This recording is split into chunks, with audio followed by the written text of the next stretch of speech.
Welcome to Job Bridges Japanese Language Training Center. We provide an online tutorial for people who aspires to work in Japan. Before we start, don't forget to like and subscribe to our channel to keep you updated on our lessons to help you master Japanese language in no time. Minasan, welcome back, and in this video we'll be discussing lesson 50. Lesson 50 is kind of like a continuation of lesson 49, and in this video we'll be talking about kenjogo. Again, kenjogo or humble expressions. So let's begin.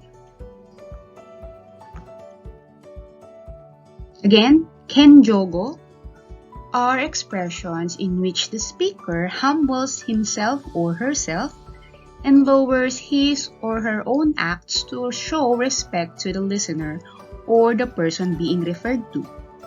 Respect is directed at the person of higher social status or asotonoshito or an outside. Kenjogo is also used when the speaker refers to uchinoshito or an insider in front of an outsider.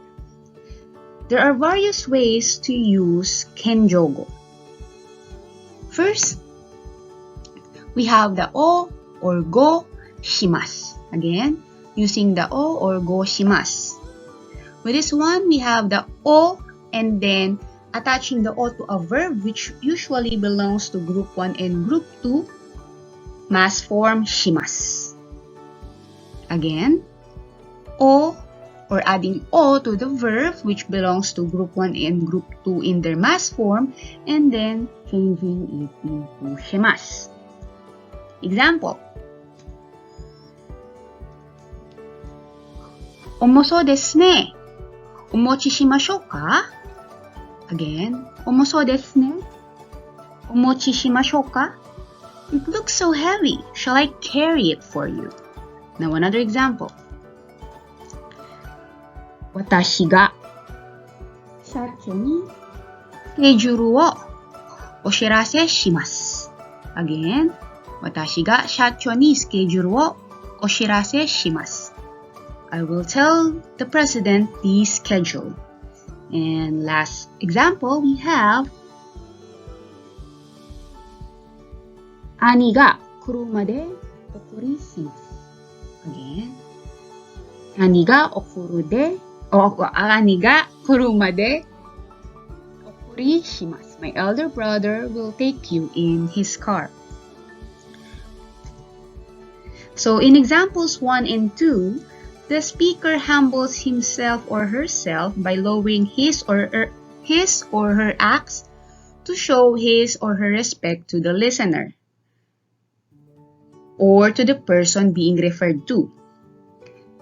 Like in the first example, the speaker lowers his or her acts for the listener, while in the second example, the speaker lowers himself or herself for the person being referred to, which is the president.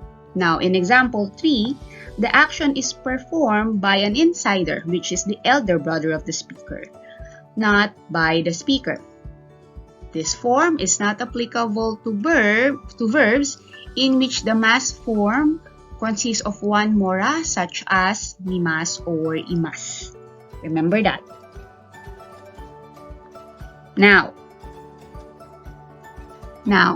since the previous sentence pattern that I've discussed is for group 1 and group 2 verbs, how about for group 3 verbs? So here comes the go verb for the group 3. Again, attaching the go to verbs under the group 3.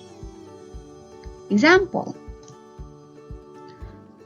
Edo Tokyo Hakubutsukan e go annai shimasu.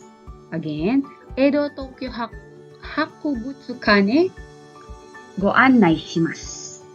I will take you to the Edo Tokyo Museum, or annai means to escort, so we could also say that I will escort you to the Edo Tokyo Museum. Another example: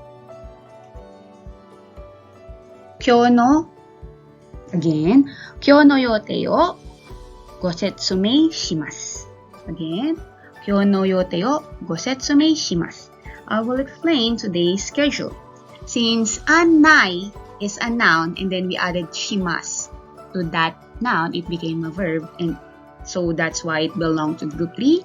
We added the go. Same with the setsumei shimasu, which belongs to group 3, and then adding the go in front of that verb to make it more polite, or to make it under the kenjogo, which is a humble expression.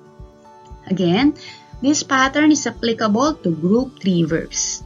Other than those verbs given in the examples, as I've showed you, or in these examples, only those verbs which imply some association with the listener, such as shokai shimasu, shotai shimasu, sodan shimasu, and renraku shimasu can be used.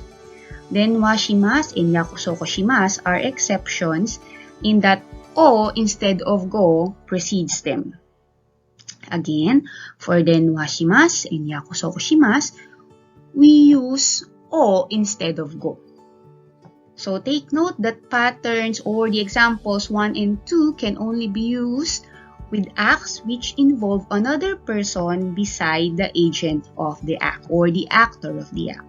Therefore, they are not applicable to an act that does not involve another person. Again, it can only be used with acts which involve another person besides the actor or the agent or the speaker. Therefore, they are not applicable to sentences or to an action that does involve or does not involve another person. Wakarimashita, minasan? Let's talk about special humble verbs. Okay, so there are some verbs which contain humble meanings and they are used as follows. Number 1, when the speaker's act involves the listener or the person to whom respect is directed. Again, when the speaker's act involves the listener or the person to whom respect is directed. Example, Shacho no okusama ni ome ni kakarimashita. Again, Shacho no okusama ni ome ni kakarimashita. I met the president's wife. Instead of saying that aimashita, the speaker used ome ni kakarimashita, which is a humble verb. Another one. Ashita wa dare ga tetsudai ni kite kuremasu ka? Again, ashita wa dare ga tetsudai ni kite kuremasu ka?